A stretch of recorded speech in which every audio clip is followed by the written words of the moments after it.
قرآن حکیم، سیرت النبی صلی اللہ علیہ وآلہ وسلم، احادیث مبارکہ، فقہی مسائل کا بیان اور بہت کچھ انشاءاللہ تعالی جید علماء کرام کے ساتھ۔ نحمدہ ونصلی علی رسولہ الکریم، اما بعد، بسم اللہ الرحمن الرحیم، اللہم صلی علی محمد وعلی آل محمد وبارک وسلم، رب اشرح لی صدری ویسر لی امری واحلل عقدۃ من لسانی یفقہوا قولی واجعل لی وزیرا من اہلی، آمین یا رب العالمین۔ ناظرین کرام، السلام علیکم ورحمۃ اللہ وبرکاتہ۔ اللہ تعالیٰ سے دعا ہے کہ آپ جہاں کہیں بھی ہوں، اللہ تعالیٰ آپ سب کو، ہم سب کو اپنے حفظ و امان میں رکھے، عافیت اور سلامتی عطا فرمائے۔ مطالبات قرآن سیریز کے تعلق سے آپ کے علم ہے کہ قرآن حکیم کے منتخب مقامات کا مطالعہ کر رہے ہیں، اور اب اس سیریز کے چھٹے اور آخری حصے کا مطالعہ ہم کر رہے ہیں، اور آپ کے علم ہے کہ چھٹا حصہ سورۃ الحدید کے بیان پر مشتمل ہے، جو کہ ایک طویل مدنی سورت بھی ہے، اور اس کے ایک درس کو ہم آپ کے سامنے گزشتہ نشست میں پیش کر چکے ہیں، اور اب جو کلام آ رہا ہے وہ امت مسلمہ کے ذمہ داریوں کے حوالے سے ہے، اور سورۃ الحدید کا مطالعہ اسی تناظر میں ہم آپ کے سامنے رکھ رہے ہیں۔ چنانچہ حصہ ششم ہے، یعنی پوری سیریز مطالبات قرآن سیریز کا چھٹا حصہ، اور آج اس کا درس دوم ہوگا۔ 7 حصوں میں اس درس کی انشاءاللہ تعالی تکمیل ہوگی۔ مجموعی جو ٹائٹل ہے اس پورے درس کا وہ ہے امت مسلمہ کی ذمہ داریاں، یعنی اس چھٹے حصے کا ٹائٹل امت مسلمہ کی ذمہ داریاں، اور آج انشاءاللہ ہم سورۃ الحدید کی آیات 7 تا 11 کا مطالعہ کریں گے۔ آپ کو یاد ہوگا گزشتہ نشست میں ہم پہلی 6 آیات کا بیان آپ کے سامنے رکھ چکے، آج سورہ حدید کی آیات 7 تا 11 کا ذکر اور مطالعہ آپ کے سامنے رکھیں گے۔ یاد دہانی کے طور پر چھٹا حصہ امت مسلمہ کی ذمہ داریاں اس تعلق سے ہے، اور پچھلا درس ہم نے مکمل کیا، وہاں ذات و صفات باری تعالیٰ کا تذکرہ تھا، اور یہ درس اول گزشتہ نشست میں ہم نے آپ کے سامنے رکھا۔ آج انشاءاللہ دین اسلام کے تقاضے، یہ اس چھٹے حصے کا دوسرا درس ہوگا۔ پوری سیریز کے اعتبار سے یہ درس نمبر گویا کہ 36، البتہ اس سیریز کے چھٹے حصے کا یہ دوسرا درس ہے، اور آج انشاءاللہ سورہ حدید کی آیات 7 تا 11 کا مطالعہ ہم آپ کے سامنے پیش کریں گے۔ آج باقاعدہ درس شروع کرنے سے قبل یوں کہیے کہ بلکہ باقاعدہ آغاز ہم کرتے ہیں سورہ حدید کی 2 آیات کی تلاوت سے۔ اعوذ باللہ من الشیطان الرجیم، بسم اللہ الرحمن الرحیم، آمنوا باللہ ورسولہ وانفقوا مما جعلکم مستخلفین فیہ فالذین آمنوا منکم وانفقوا لهم اجر کبیر وما لکم لا تؤمنون باللہ والرسول یدعوکم لتؤمنوا بربکم وقد اخذ میثاقکم ان کنتم مؤمنین۔ یہ سورہ حدید کے آیات 7 اور 8 ہیں۔ آئیے ان کے حوالے سے بعد میں بات کرنے سے قبل آپ کے سامنے تمہیدی نکات رکھتے ہیں، اور پھر انشاءاللہ آج کا باقاعدہ درس سورہ حدید کے آیت نمبر 7 سے آپ کے سامنے رکھیں گے۔ یہ موضوع پہلے بھی بیان ہو چکا، تمہیدی نکات، یہ بات پہلے بھی آ چکی، اس میں 27 اور 28 پارے کی 10 مدنی صورتوں میں شامل، یعنی سورہ حدید 27 پارے کی آخری صورت ہے، اور پھر 28 پارے میں 9 مدنی صورتیں ہیں۔ یہ 10 مدنی صورتوں کا ذکر پہلے بھی آتا رہا، اور ان میں سے کچھ کا مطالعہ ہم پہلے کر چکے ہیں اسی مطالبات قرآن سیریز میں۔ پھر یہ بات بھی آ چکی ہے کہ اہم مضامین قرآن کے خلاصوں کا بیان، ایمان کا موضوع ہے، نفاق کا موضوع ہے، جہاد کا موضوع ہے، یہ باتیں ہم پہلے پڑھ آئے ہیں سورہ حدید سے قبل، یعنی ان 10 مدنی صورتوں سے قبل سورہ حدید کے حوالے سے تو بات اب چل رہی ہے۔ اس سے قبل 28 پارے سے سورہ منافقون کا ہم نے مطالعہ کیا، نفاق کا موضوع تھا، سورہ تغابن کا ہم نے مطالعہ کیا، ایمان کا موضوع تھا، سورہ صف کا ہم نے مطالعہ کیا، جہاد و قتال کا موضوع تھا۔ یہ موضوعات تفصیلاً جو طویل مدنی صورتوں میں آئے وہ ان آخری مدنی صورتوں میں ایک خلاصے کے طور پر ہمارے سامنے آتے ہیں۔ اب آیات کا تجزیہ یاد دہانی کے طور پر پہلی 6 آیات مطالعہ ہم کر چکے، ذات و صفات باری تعالیٰ، یاد کر لیجئے اس نقطے کو۔ آگے جو دین اسلام کے تقاضے آ رہے ہیں وہ کس کے تقاضے ہیں؟ وہ اللہ رب العالمین کے تقاضے ہیں۔ وہ اللہ رب العالمین جس کا یہ تعارف آیا، اس کے تقاضے سامنے آ رہے ہیں۔ دنیا کا عام انویٹیشن یا دعوت نامہ نہیں ہے، دل چاہا تو قبول کیا، دل چاہا تو قبول نہ کیا، نہ، یہ جو تقاضے سامنے آ رہے ہیں، یہ جو انویٹیشن آ رہا ہے، یہ خالق کائنات کا ہے، یہ رب کائنات کا انویٹیشن ہے۔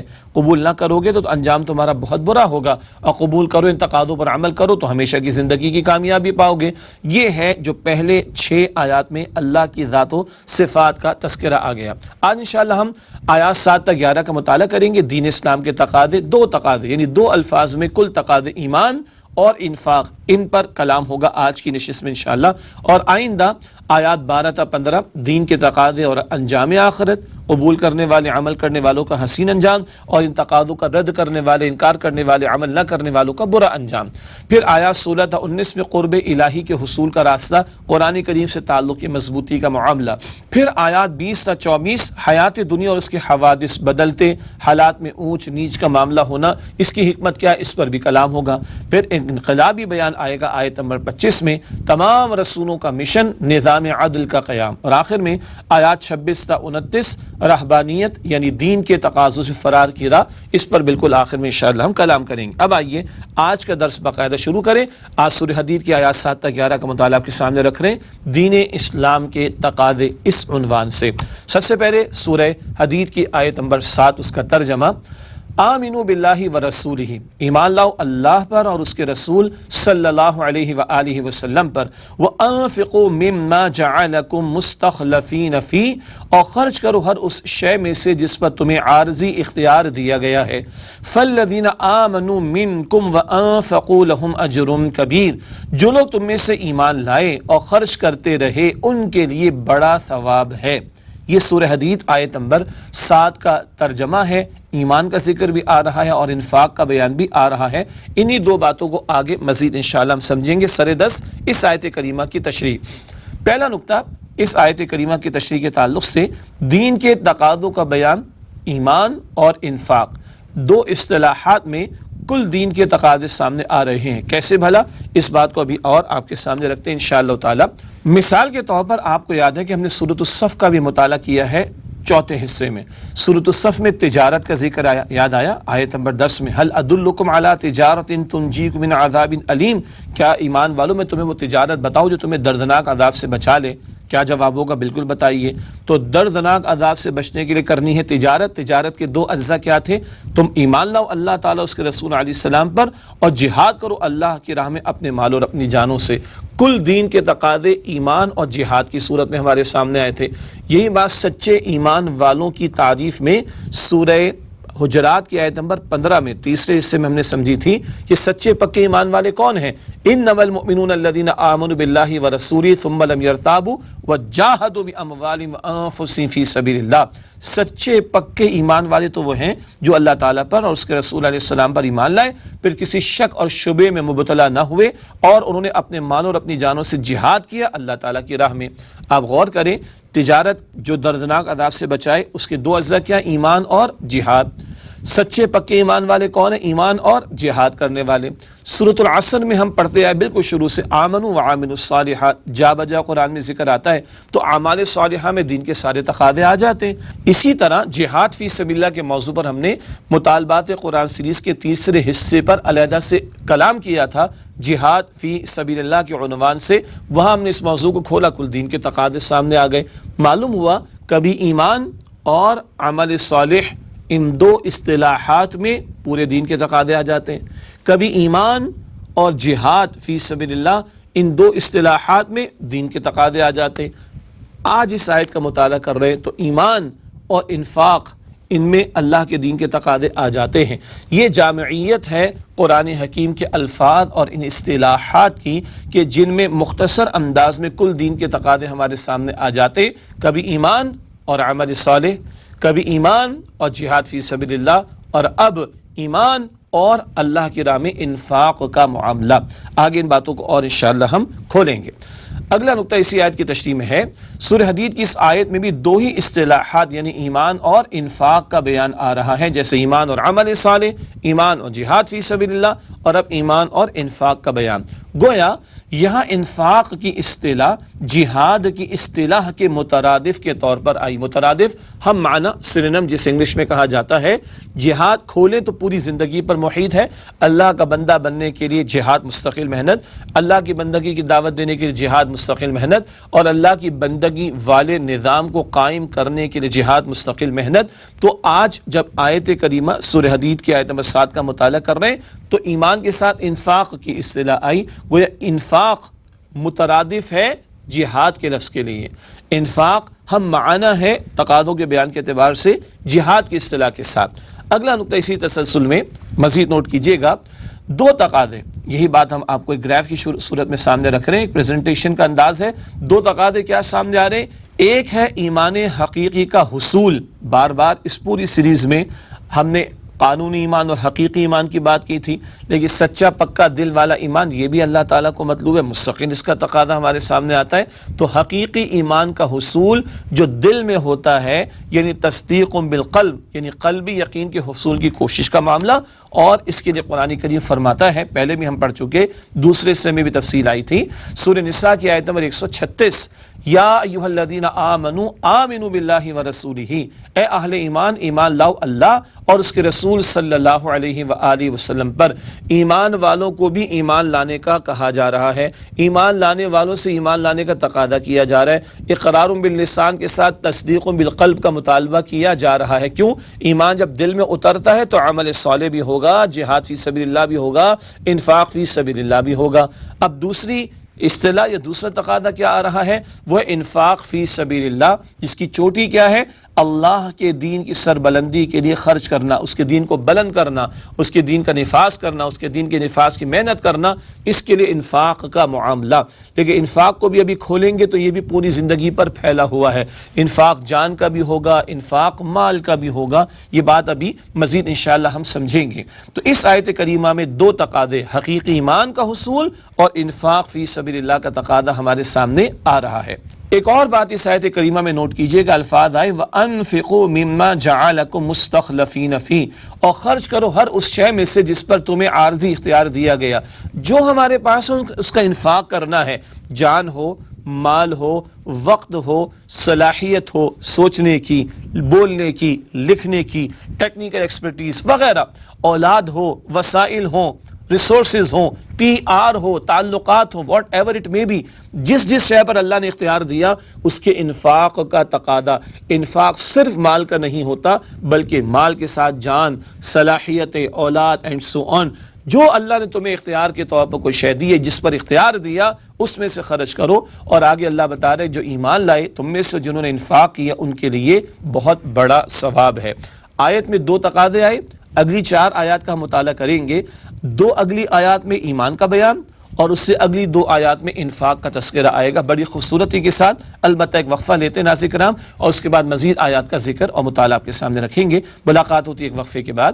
السلام علیکم ورحمۃ اللہ وبرکاتہ. السلام علیکم ورحمۃ اللہ وبرکاتہ. ناظرین خوش آمدید کہتے ہیں آپ کو. مطالبات قرآن سیریز کا سلسلہ جاری، سورہ حدید کا آج دوسرا درس ہے اور آیت نمبر 8 کا اب ہم مطالعہ آپ کے سامنے رکھیں گے. آیت نمبر 7 میں ایمان کا تقاضا، انفاق کا مطالبہ، 2 تقاضے آ گئے. اب آیت نمبر 8 اور 9 میں ایمان کا ذکر آئے گا، آیت نمبر 10 اور 11 میں انفاق کا ذکر آئے گا. بڑا خوبصورت مقام ہے قرآن پاک کا، بڑی خوبصورت ترتیب ہے.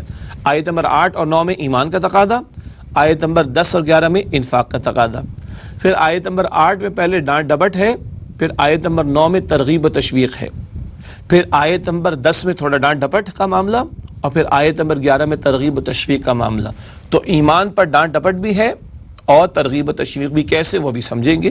اور انفاق پر ڈانٹ ڈپٹ بھی ہے اور پھر ترغیب و تشویق بھی ہے، کیسے، وہ آیت نمبر 10 اور 11 میں تفصیل ہمارے سامنے آئے گی. تو آج ہم 5 آیات کا مطالعہ کر رہے ہیں. ٹاپ پر 2 تقاضے ایمان اور انفاق. اب 2 آیات میں ایمان کا ذکر اور 2 آیات میں انفاق کا بیان آئے گا. اب آئیے اب مطالعہ آگے بڑھاتے ہیں سورہ حدید آیت نمبر 8 سے. اعوذ باللہ من الشیطان الرجیم، بسم اللہ الرحمن الرحیم. وما لکم لا تؤمنون باللہ، اور تمہیں کیا ہوا ہے کہ ایمان نہیں لاتے اللہ پر. والرسول یدعوکم لتؤمنوا بربکم، حالانکہ رسول تمہیں دعوت دیتے ہیں کہ ایمان لاؤ اپنے رب پر. وقد اخذ میثاقکم ان کنتم مؤمنین، اور رسول لے چکے ہیں تم سے عہد اگر تم واقعی مومن ہو. یہ آیت نمبر 8 کا ترجمہ. تشریح کی طرف چلتے ہیں. پہلا نقطہ، دین کے پہلے تقاضے یعنی ایمان کے حوالے سے جھنجھوڑا جا رہا ہے. یہ ہے جس کو میں نے اس کے ڈانٹ ڈپٹ کا انداز ہے. ایمان والوں کو بھی ہلانا پڑتا ہے نا، جو محض زبان کے دعوے کریں اور دل میں ایمان نہ ہو، یا زبان کا دعویٰ مگر عمل کا ثبوت نہ ہو. اللہ منافقت کے طرز عمل سے ہم سب کی حفاظت فرمائے. یاد آیا سورہ صف میں کیسے جھنجھوڑا گیا تھا، لم تقولون ما لا تفعلون کبر مقتا عند اللہ ان تقولوا ما لا تفعلون. سورہ صف چوتھے حصے میں اس کا ہم نے مطالعہ کیا. آیت نمبر 2 اور 3 میں تذکرہ آیا تھا کیوں وہ باتیں کہتے ہو جو تم کرتے نہیں؟ یہ بات اللہ تعالیٰ کو انتہائی ناراض کر دینے والی ہے کہ تم وہ کہو جو تم کرتے نہیں ہو۔ یہاں بھی ایمان والوں کو جھنجھوڑا جا رہا ہے کہ واقعتاً ایمان کیوں نہیں لاتے۔ اسی تسلسل میں تشریح کا اگلا نقطہ، ایمان مطلوب اور اس کا نتیجہ۔ ذاتی زندگی شریعت کے مطابق اور اجتماعی زندگی میں شریعت کے نفاذ کے لیے مال اور جان سے جہاد۔ اگر واقعتاً ایمان دل میں ہو، زبان کا بھی ضروری مگر کافی نہیں، اقرار باللسان بھی لازم، تصدیق بالقلب بھی ضروری ہے۔ واقعتاً ایمان دل میں ہو تو لا محالہ عمل ثبوت پیش کرے گا۔ بندہ ذاتی زندگی میں جس اللہ تعالیٰ کو مانتا ہے اس کی مرضی کے مطابق عمل کرے گا، نافرمانی چھوڑے گا، اور اجتماعی زندگی میں اللہ کی مرضی کو جاری کرنے کی جد و جہد کرے گا، مال و جان سے جہاد کرے گا، اور اللہ کی نافرمانی کو مٹانے کی اسٹرگل اور جد و جہد کرے گا۔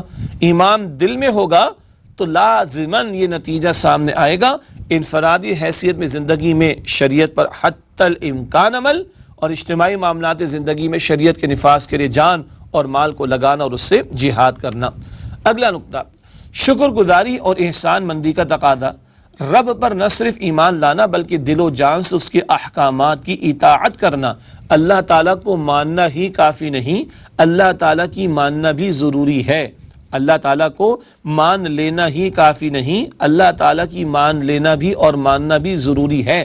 اس کی اطاعت کرنا اور اس کے احکام کے نفاذ کے لیے اسٹرگل اور جد و جہد کرنا لازم ہے۔ تو وہ ایمان جو دل میں جاگزیں ہو وہ عمل میں ڈھلتا ہے، اس حقیقی ایمان کا تقاضا کیا جا رہا ہے۔ اسی لیے اللہ تعالیٰ نے ایک اور انداز سے قرآن پاک میں ہمیں متوجہ فرمایا، سورہ توبہ کی آیت نمبر 111 میں، وَقَدْ أَخَذَ مِيثَاقَكُمْ کے الفاظ میں عہد کی طرف اشارہ، کس وعدے کی طرف اشارہ؟ اللہ تعالیٰ نے اس کی شان کریمی ہماری ترغیب کے لیے ایک سودے کا ذکر فرمایا۔ سورہ توبہ کی آیت نمبر 111، ایک سودا اللہ تعالیٰ فرما رہا ہے، ان اللہ اشتری من المؤمنین انفسهم واموالهم بان لهم الجنہ یقاتلون فی سبیل اللہ فیقتلون ویقتلون، بے شک اللہ تعالیٰ نے اہل ایمان کی جانیں اور مال خرید لیے ہیں جنت کے عوض، وہ اللہ کی راہ میں لڑتے ہیں، قتل کرتے ہیں کافروں کو اور قتل کیے جاتے ہیں، یعنی اللہ کی راہ میں شہید بھی کیے جاتے ہیں۔ یہ اللہ نے وعدہ ہم سے کیا رکھا ہے، بلکہ ہماری جانوں کا سودا کر رکھا ہے۔ اللہ تعالیٰ کو کسی سودے کی حاجت نہیں، یہ ہماری ترغیب و تشویق کا ذکر ہو رہا ہے۔ یہ جان و مال اللہ کی خاطر اس کے دین کے لیے لگاؤ اور اللہ تعالیٰ کی جنت کو حاصل کر لو۔ تو اللہ کے رسول علیہ الصلوۃ والسلام کا تذکرہ بھی آ رہا ہے کہ وہ تمہیں دعوت دیتے ہیں اپنے رب پر ایمان لاؤ، اور رسول تم سے عہد لے چکے، اگر تم واقعتاً مومن ہو تو پھر ان تقاضوں کو پورا کرو۔ کون سے تقاضے؟ جان و مال وقت صلاحیت کو لگانا اللہ کی بندگی کے لیے، اللہ کی بندگی کی دعوت کے لیے، اور اللہ کی بندگی کے نظام کی سربلندی اور اس کو قائم کرنے کے لیے۔ یہ تو آیت نمبر 8 ہوئی، ایمان کا تذکرہ آ گیا، ڈانٹ ڈپٹ بھی آ گئی۔ اب کچھ دل میں اگر بیداری پیدا ہوئی ہو، کوئی ڈانٹ ڈپٹ کا اثر ہوا ہو، دل مردہ نہ ہو چکے ہوں، دل جو ہے وہ سخت نہ ہو چکے ہوں، کچھ احساس پیدا ہوا ہو، احساس زیاں بیدار ہوا ہو، ذمہ داری کا کچھ احساس اور ادراک پیدا ہوا ہو، تو اب اللہ ترغیب و تشویق دلا رہا ہے۔ بڑا پیارا انداز، سورہ حدید کی آیت نمبر 9، هو الذی ينزل علی عبدہ آیات بینات، وہی تو ہے جو نازل کرتا ہے اپنے بندے پر واضح آیات، لیخرجکم من الظلمات الی النور، تاکہ نکال لائے تمہیں اندھیروں سے روشنی میں، وان اللہ بکم لرؤوف الرحیم، اور بے شک اللہ تم پر نہایت شفقت کرنے والا مہربان ہے۔ آیت نمبر 9 ہے ایمان کے تعلق سے اب ترغیب اور تشویق، موٹیویشن کا انداز۔ بات واضح ہو رہی نا؟ پہلے ایمان اور انفاق، دو تقاضے آیت نمبر 7 میں، اب ایمان کا بیان آیت نمبر 8 میں آیا، ڈانٹ ڈپٹ بھی آ گئی۔ اب ایمان کے تعلق سے ترغیب و تشویق آیت نمبر 9، اس ڈانٹ ڈپٹ سے کچھ احساس زیاں پیدا ہوا ہو تو آؤ ہم تمہیں بتائیں ایمان کہاں سے ملے گا۔ سچا، پکا، حقیقی ایمان، ہارٹ فیلٹ ایسیفیکیشن والا ایمان، جو ڈیپ انٹو دا ہارٹ ہو، جس کا اظہار عمل میں دکھائی دیتا ہے، وہ ایمان کہاں سے ملے گا؟ وہ اللہ کی آیات قرآنی سے ملے گا، جس کی طرف اشارہ کیا جا رہا ہے۔ آئیے اس آیت کریمہ کی تشریح کی طرف چلتے ہیں۔ دین کا پہلا تقاضا پورا کرنے یعنی ایمان حقیقی کے حصول کا ذریعہ ہے قرآن حکیم۔ یہ اللہ تعالیٰ کا کلام قرآن حکیم، اس سے بندے کے ایمان میں اضافہ ہوتا ہے۔ سورۃ الانفال کی آیت نمبر 2 میں اللہ تعالیٰ نے ایمان والوں کی صفات کا بڑا پیارا ذکر فرمایا، اور وہیں اللہ تعالیٰ نے سورہ انفال کی آیت نمبر 2 میں ارشاد فرمایا، ہم پڑھ بھی چکے ہیں 5ویں حصے کے متعلق ذیل میں، اذا تلیت علیہم آیاتہ زادتہم ایمانا، جب ان کے سامنے اللہ تعالیٰ کی آیات کی تلاوت کی جاتی ہیں تو ان کے ایمان میں اضافہ ہو جاتا ہے۔ سبحان اللہ، یہ قرآن حکیم بندے کے ایمان میں اضافے کا باعث بنتا ہے۔ اللہ پر ایمان یہاں دل میں، قرآن کریم اللہ تعالیٰ کا کلام، اس کلام مبین کی آیات کے ذریعے بندوں کے ایمان میں اضافہ ہوتا ہے۔ یہ سورہ انفال کی آیت نمبر 2 میں ذکر ہمارے سامنے آتا ہے۔ ایک اور اہم نقطہ جو اس آیت نمبر 9 میں آ رہا ہے وہ کیا ہے بھلا؟ اندھیروں سے مراد کیا ہے؟ ذکر آ رہا ہے کہ واضح آیات کا حاصل کیا ہے؟ لیخرجکم من الظلمات الی النور، تاکہ نکال لائیں وہ تمہیں اندھیروں سے روشنی میں۔ قرآن حکیم کا ایک بڑا حاصل کیا ہے؟ اندھیروں سے نکال کر یہ روشنی کی طرف لاتا ہے۔ اس کی آیات اندھیروں سے نکال کر روشنی کی طرف لاتی ہیں۔ تو اندھیروں سے کیا مراد؟ بے یقینی کی کیفیت، شرک کا معاملہ، کفر و الحاد کا معاملہ، مادیت مٹیریلزم کا معاملہ، حرص و ہوا کی غلامی، لالچ کا معاملہ۔ ہوا کہتے ہیں ہوائے نفس، خواہش نفس کو، یعنی بندہ رب کا بندہ نہ بنے، اپنی خواہش کا غلام بن جائے۔ استغفر اللہ۔ قرآن کریم میں ذکر آتا ہے سورہ فرقان میں آیت نمبر 43 میں، اَرَأَيْتَ مَنِ اتَّخَذَ إِلَٰهَهُ هَوَاهُ، کیا آپ نے اس شخص کو دیکھا اے نبی صلی اللہ علیہ وآلہ وسلم جس نے اپنی خواہش نفس کو اپنا الہ یعنی معبود بنا ڈالا؟ تو اندھیرے ہیں بے یقینی کے، اندھیرے ہیں شرک کے، اندھیرے کفر و الحاد کے، اندھیرے مادہ پرستی مٹیریلزم کے فتنے کے، حرص و ہوا کی غلامی کے اندھیرے۔ ان اندھیروں سے نکالتا ہے قرآن حکیم۔ اور سچی بات، ہم تو کلمہ پڑھنے والے مسلمان ہیں، 1-2 مرتبہ پہلے بھی ذکر کیا جا چکا ہے۔ وہ لوگ جو غیر مسلم سے مسلمان ہوتے ہیں، جن کو ہم عام طور پر کنورٹڈ مسلمز کہہ دیتے ہیں، بہتر لفظ ہے ریورٹڈ مسلمز، وہ لوگ جو غیر مسلم سے اسلام کی طرف آتے ہیں، کفر سے اسلام کی طرف آتے ہیں، ان کی بہت بڑی تعداد اللہ کی قسم میں عرض کرتا ہوں قرآن کریم کے ذریعے سے اسلام کی طرف آتی ہے۔ کہیں 1 آیت، کہیں 2 آیتیں، کہیں 4 آیتیں ان کو اپیل کرتی ہیں، وہ اللہ تعالیٰ پر ایمان لا کر اسلام میں داخل ہوتے ہیں اور نبی اکرم علیہ السلام کی ختم نبوت کو بھی مان لیتے ہیں۔ تو یہ قرآن تو ان کو کفر سے اسلام کی طرف لانے کا ذریعہ بن رہا ہے، تو کیا ان کلمہ گو مسلمانوں کے ایمان میں اضافے کا ذریعہ نہیں بنے گا؟ بالکل بنے گا، شرط یہ کہ قرآن کریم کو اس طلب و طلب کے ساتھ پڑھا جائے، مفہوم حاصل کیا جائے، تدبر کے ساتھ، غور و فکر کے ساتھ اس کا مطالعہ کیا جائے، اور ہدایت کی طلب و طلب کے ساتھ اللہ سے ہدایت کی دعا کی جائے، اہدنا الصراط المستقیم۔ تو اللہ کی قسم قرآن خود کہہ رہا ہے یہ تمہیں گمراہی کے اندھیروں سے ہدایت کی روشنی کی طرف لانے والا کلام ہے۔ نور سے مراد ہے ایمان حقیقی، وہ جو گمراہی کے اندھیرے ہیں وہاں سے نکال کر ہدایت کی روشنی کی طرف قرآن تمہیں لاتا ہے، اور یہ نور قرآن پاک جو فرما رہا ہے یہ ایمان حقیقی بھی مراد ہے کہ اس قرآن پاک کے ذریعے، اس کی آیات کے ذریعے تمہارے ایمان میں اضافہ ہوتا چلا جائے گا۔ اللہ تعالیٰ مجھے اور آپ کو اس کا یقین عطا فرمائے۔ آج ہم قرآن کریم کو ثواب کی کتاب کے طور پر بلکہ ایصال ثواب کی کتاب کے طور پر فقط تلاوت کرتے ہیں۔ ہم قائل ہیں نماز ادا کریں، تسبیحات کا اہتمام کریں، صدقہ خیرات کریں، قرآن پاک کی تلاوت کریں، نیک اعمال کریں، مرحومین کے لیے دعا کریں، اللہ تعالیٰ انشاءاللہ رحمت نازل فرمائے گا۔ لیکن بھائی قرآن فقط ایصال ثواب کے لیے نہیں، ثواب کے لیے بھی اپنے لیے بھی تلاوت کرنی چاہیے۔ اور صرف ثواب کی کتاب نہیں، ہدایت کی کتاب ہے نا، ہدی للناس ہدی للمتقین، متقین کے لیے ہدایت، انسانوں کے لیے ہدایت، تو اس کی سمجھ کر تلاوت کریں نا، تاکہ معلوم تو ہو کہ اللہ تعالیٰ ہم سے کیا تقاضا کرتا ہے۔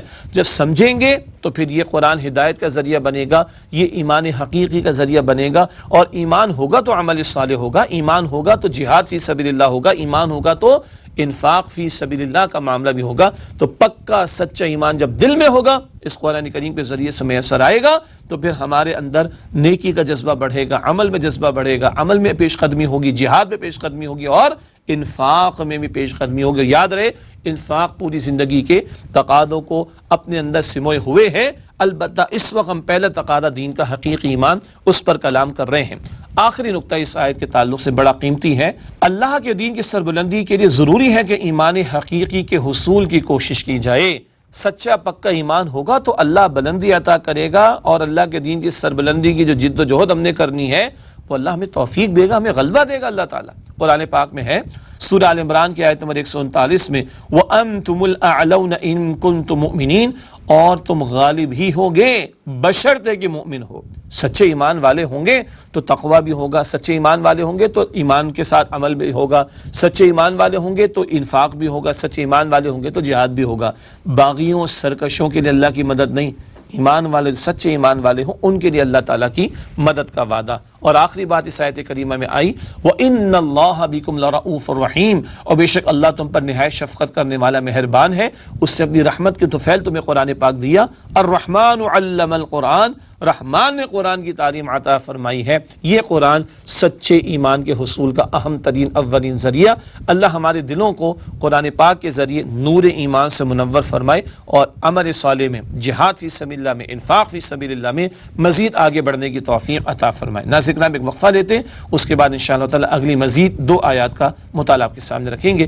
السلام علیکم ورحمۃ اللہ وبرکاتہ۔ السلام علیکم ورحمۃ اللہ وبرکاتہ۔ ناظرین ہم خوش آمدید کہتے ہیں آپ کو۔ مطالبات قرآن سیریز کا سلسلہ جاری، اور سورہ حدید کی آیات 7 تا 11 کا آج ہم مطالعہ کر رہے ہیں۔ ایمان اور انفاق 2 تقاضے، ایمان کے تعلق سے 2 آیات میں کلام ہوا، ڈانٹ ڈپٹ کا انداز بھی، ترغیب و تشویق کا انداز بھی۔ اب آئیے اگلی آیت سورہ حدید کی آیت نمبر 10، پہلے انفاق کا ذکر، تھوڑی سی ترغیب تشویق اس آیت میں، اور مزید زیادہ ترغیب و تشویق اگلی آیت میں بھی آئے گی، لیکن پہلے ڈانٹ ڈپٹ کا انداز بھی سامنے آ رہا ہے۔ سورہ حدید کی آیت نمبر 10 سے مطالعہ شروع کرتے ہیں۔ اعوذ باللہ من الشیطان الرجیم، بسم اللہ الرحمن الرحیم۔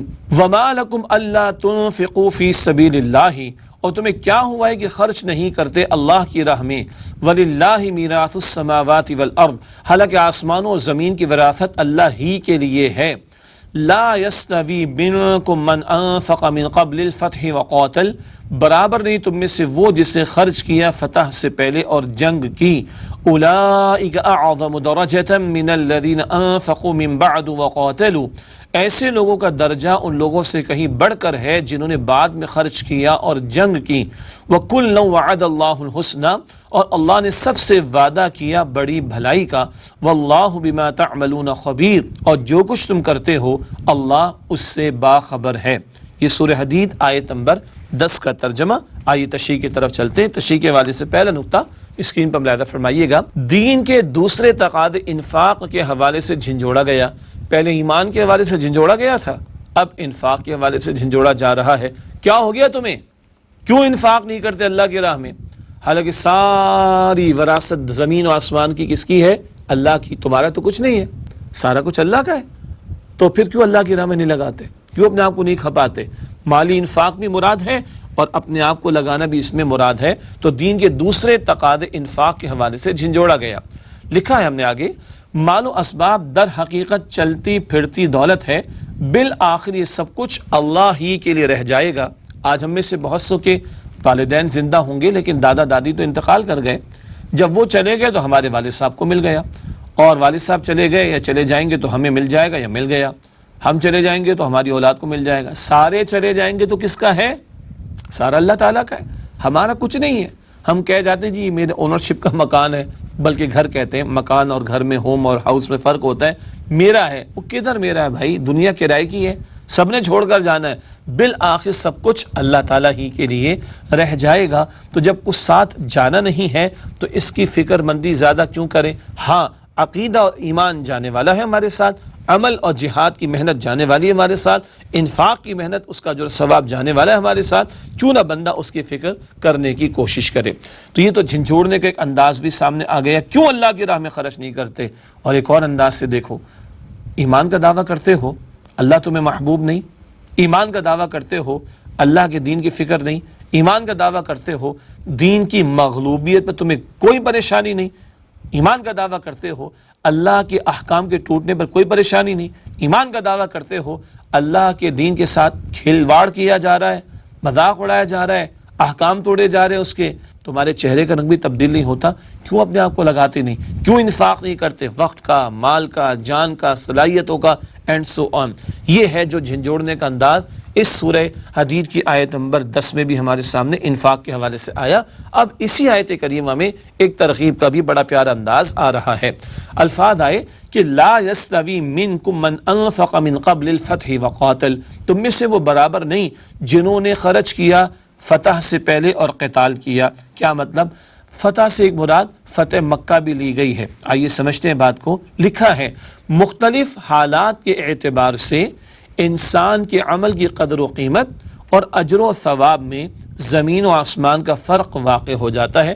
واقعی صحیح بات ہے، حالات کی تبدیلی سے انسان کے عمل کی قدر و قیمت میں اور اجر و ثواب میں زمین آسمان کا فرق ہو جاتا ہے۔ خوشحالی کا دور ہے، بندہ مناسب اللہ کی راہ میں خرچ کر رہا ہے، ٹھیک ہے، اچھا ہے، ثواب ملے گا۔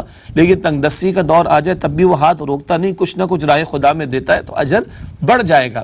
لاکھ کمانے والا 5,000 اللہ کی راہ میں دے رہا ہے، اجر وہ بھی پائے گا، اور 20,000 روپے کمانے والا 1,000 روپے اللہ کی راہ میں دے رہا ہے، سبحان اللہ، مشقتیں بھی جھیل رہا ہے تو اس کا اجر اور زیادہ بڑھ جائے گا۔ تو حالات کے اعتبار سے حالات مختلف ہوں گے تو قدر و قیمت اعمال کی مختلف ہوگی، اجر و ثواب میں بھی زمین آسمان کا فرق واقع ہو جائے گا۔ اگلا نقطہ، یہ جو بات آئی تھی کہ تم میں سے وہ برابر نہیں جنہوں نے انفاق کیا اور قتال کیا فتح سے پہلے، جیسے میں نے اشارتاً بات عرض کی، فتح سے مراد فتح مکہ لی گئی ہے۔ فتح مکہ کے بعد دین غالب ہوا، اب شان و شوکت ہے۔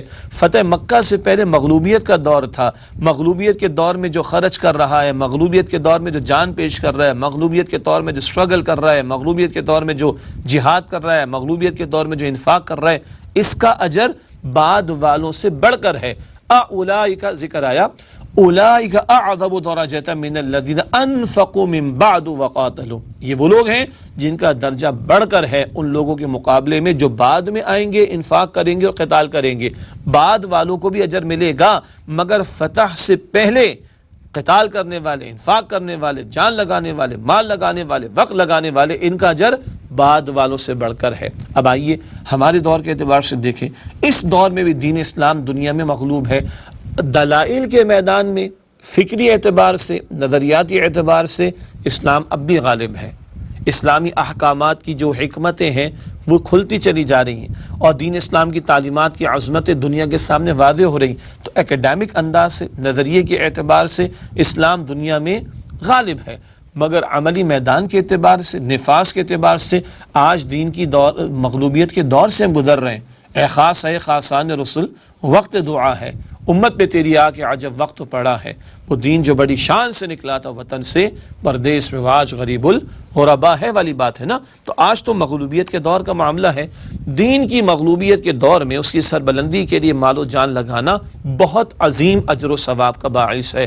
آج جو مغلوبیت کے دور میں لگائے جبکہ بظاہر اندھیرے ہیں، اسلام و فوبیا کے نام پر اسلام کا مذاق اڑایا جاتا ہے، اسلامی تعلیمات پر جو ہے وہ کامنٹس پاس کیے جاتے ہیں، اعتراضات کیے جاتے ہیں۔ خود مسلمانوں میں سے کچھ ناہنجار قسم کے لوگ دین کی تعلیمات کے بارے میں شکوک و شبہات میں مبتلا ہو گئے۔ ایسی مغلوبیت کے دور میں جو آج جان و مال کو لگائے، جو آج انفاق کرے، جو آج اپنے آپ کو کھپا دے، آج اپنے آپ کو انویسٹ کر دے اللہ کے کلمے کی سربلندی کے لیے، تو کل دین غالب تو ہوگا۔ احادیث ہم پڑھ چکے، سورہ صف میں وضاحت آ چکی ہے، اللہ کا دین غالب ہوگا، پوری روئے ارضی پر ہوگا، مگر آج ہم ہیں، کل شاید ہم نہ ہوں۔ دین تو غالب ہوگا، بلکہ کل ہم نہ ہوں کہ ہم نے جانا ہے دنیا سے۔ دین تو غالب ہو کر رہے گا۔ آج مغلوبیت کے دور میں جو وقت کو، جان کو، مال کو، اوقات کو، صلاحیت کو لگائے گا، وہ کل اجر عظیم پائے گا بعد والوں کے مقابلے میں۔ یہ اپارچونٹی ہے، یہ انویسٹمنٹ کرنے کا موقع ہے، یہ اپارچونٹی ہے، اپنے آپ کو لگانے کھپانے کا موقع ہے۔ اللہ مجھے آپ کو ہم سب کو اس کی توفیق عطا فرمائے۔ بڑی پیاری حدیث مبارکہ میں بڑی پیاری ترغیب و تشویق اللہ کے پیارے پیغمبر صلی اللہ علیہ وسلم نے عطا فرمائی۔ صحیح مسلم شریف کی روایت میں الفاظ ہیں، بدأ الاسلام غریبا وسیعود کما بدأ غریبا فطوبى للغرباء۔ اسلام کا آغاز ہوا تھا جبکہ یہ مغلوب تھا، اور عنقریب یہ مغلوب ہو جائے گا۔ تو خوشخبری ہے اس وقت اسلام کا ساتھ دینے والوں کے لیے۔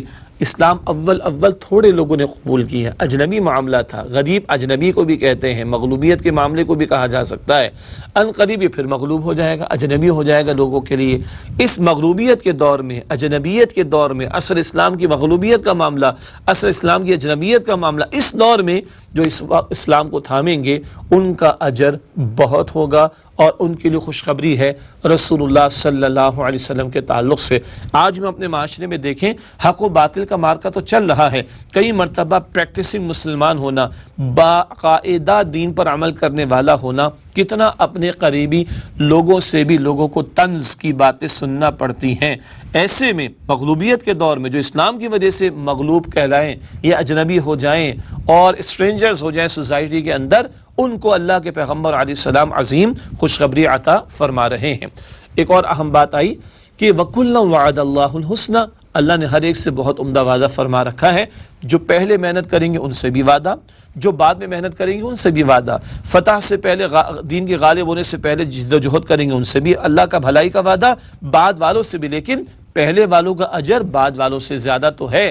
البتہ بھلائی کا وعدہ سب کے لیے ہے، جنت سب کو ملے گی، جو پہلے آئے ان کو بھی اور جو بعد میں آئے ان کو بھی، البتہ حسن نیت شرط ہے۔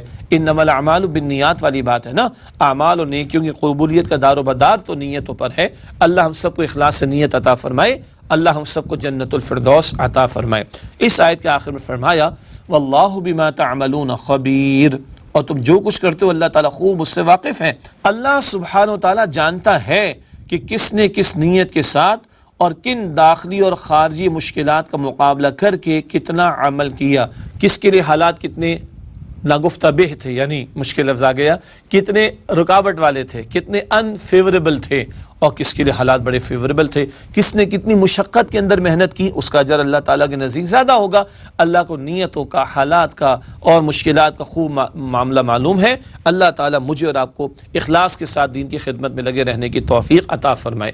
آج کے درس کی آخری آیت ہے، ایک اور ترغیب و تشویق کا بڑا پیارا انداز، سورہ حدید کی آیت نمبر 11، ارشاد ہوا من ذا الذی یقرض اللہ قرضا حسنا، کون ہے جو اللہ کو قرض دے اچھا قرض، فیضاعفہ لہ، پھر وہ دو چند کرے اس کے لیے اس انفاق کو، وَلَهُ أَجْرٌ کریم، اور اس کے لیے عزت کا صلہ ہے۔ دو چند کا مطلب بڑھا دیا جانا، ملٹیپل کر دیا جانا۔ بڑا پیارا انداز سورہ حدید کی آیت نمبر 11 میں اللہ تعالیٰ بڑے پیارے انداز میں ترغیب دلا رہے، کون ہے جو اللہ کو قرض دے، اللہ اکبر، اور اچھا قرض، قرض حسن۔ پہلی بات تو ہے کہ اللہ کو کسی قرض کی ضرورت ہے، سوال ہی پیدا نہیں ہوتا، وہ بے نیاز ہے، ہم محتاج ہیں، وہ سب سے بے نیاز ہے، وہ الصمد ہے، ہم محتاج ہیں۔ اللہ اپنی راہ میں لگانے والا، خرچ کرنے والا، اس کے لیے اللہ کہتا ہے کون ہے جو اللہ کو قرض دے۔ قرض وہ رقم جس کو ادا کرنا، لوٹانا، واپس کرنا لازم ہوتا ہے۔ اللہ ترغیب دلا رہے جو تم میرے لیے لگاؤ گے میں تمہیں لوٹا کر دوں گا، اللہ اکبر۔ اور قرض حسن سے مراد حلال میں سے لگانا ہے۔ جب مالی انفاق کی بات کریں گے تو حلال میں سے، حرام مال کھربوں کا ہو وہ اللہ کے ہاں مقبول نہیں، اور حلال کی چند سکے بھی ہوں وہ اللہ کے جب اخلاص کے ساتھ ہو تو مقبول ہیں۔ بتایا جا رہا ہے کہ اللہ بڑھا کر دے گا، اور اس کے لیے اجر کریم کے الفاظ ہے، سبحان اللہ۔ کریم اکرام والا معاملہ، دنیا میں کہتے نا لینے والا ہاتھ، بلکہ یوں کر لے، لینے والا ہاتھ دینے والے ہاتھ سے نیچے ہو جاتا ہے نا۔ کیا مطلب؟ دینے والا بہتر اور لینے والا نیچے، تو لینے والا نیچے ہو گیا، دینے والا بہتر ہے۔ اللہ بھی دے رہا ہوگا مگر دنیا کے اندر بے عزتی کی طرح نہیں، تذلیل کی طرح نہیں، اکرام کے ساتھ دے گا۔ الفاظ کا چناؤ دیکھے خالق کائنات کے کلام میں، وہ اکرام کے ساتھ دے گا۔ تم لینے والے تو ہوگے مگر تذلیل نہیں، اکرام اور اعزاز کے ساتھ اللہ عطا فرمائے گا۔ ایک اور نقطہ نوٹ کر لیجئے گا، دو مدات ہوا کرتی ہیں، ایک کو صدقہ کہتے ہیں اور ایک کو قرض حسن کہتے ہیں۔ جو مالی خرچ ہے اس کی بات ہو رہی، ورنہ انفاق تو جنرک ہے، جنرلائز ہے۔ انفاق جان کا، مال کا، وقت کا، صلاحیت کا، سب کا ہوگا۔ لیکن مالی انفاق کی دو بڑی مدات، ایک کو صدقہ کہتے ہیں۔ صدقہ جو فرض ہے، بڑا دلچسپ نقطہ، وہ زکوٰۃ ہے۔ جی سورہ توبہ آیت نمبر 60، زکوٰۃ کے مصارف ہیں 8، صدقات کا لفظ آیا اور آگے چل کے فریدۃ من اللہ، اللہ کی طرف سے فرض کیا گیا۔ سورہ توبہ آیت نمبر 60 میں صدقات کا لفظ زکوٰۃ کے لیے آیا جو فرض ہے، تو صدقہ فرض وہ زکوٰۃ ہے۔ صدقہ واجب، عید الفطر کا ہم فطرانہ جو دیتے ہیں وہ صدقہ واجب ہے، اور اس کے علاوہ صدقات جو نفلی ہم دے رہے ہوتے ہیں۔ تو صدقات اکثر وہ خرچ ہے جو بندوں پر خرچ ہوتا ہے۔ خرچ کرنے کا دوسرا بڑا میدان ہے قرض حسنہ، یہ قرض حسنہ وہ نہیں لاکھ لے لو لاکھ دینا، یہ اس کی بات نہیں ہو رہی. قرض حسنہ وہ ہے جو راہ خدا میں خرچ کیا جائے. قرض حسن جو اللہ کی دین کی دعوت کے لیے، اللہ کے دین کی سربلندی کے لیے خرچ کیا جائے، اس کو قرض حسن کہا جاتا ہے. یہ نقطہ بھی ذہن میں رہے. یہ سب ہے جس میں لگانے کا کھپانے کا ہم سے مطالبہ، اور اللہ تعالیٰ کی طرف سے جب اجر ملے گا تو اس میں اکرام اور اعزاز ہوگا. وَلَهُ أَجْرٌ کریم کے الفاظ کی ذیل میں بات ہمارے سامنے آ گئی. ناظرین کرام، اسی کے ساتھ آج کی نشست کا بیان مکمل ہوا. آج ہم نے حصہ ششم یعنی اس پوری سیریز مطالبات قرآن سیریز کے چھٹے حصے کا دوسرا درس مکمل کیا. امت مسلمہ کی ذمہ داری ہمارے سامنے آ رہی، ایمان اور انفاق کے بیانات ہمارے سامنے آئے. سورہ حدید کی آیات 7 تا 11 کی روشنی میں اللہ تعالیٰ مجھے اور آپ کو ہم سب کو عمل کی توفیق عطا فرمائے. انشاءاللہ اگلی نشست میں اگلی آیات سورہ حدید کے مطالعے کے طور پر آپ کے سامنے رکھیں گے. اللہ تعالیٰ میری آپ کے ہم سب کے تمام مسلمانوں کی مغفرت فرمائے، ہمیں قرآن پاک سے تعلق کی مضبوطی اور اس کے تقاضوں پر عمل کی توفیق عطا فرمائے. آمین یا رب العالمین. وآخر دعوانا ان الحمد للہ رب العالمین، والسلام علیکم ورحمۃ اللہ وبرکاتہ.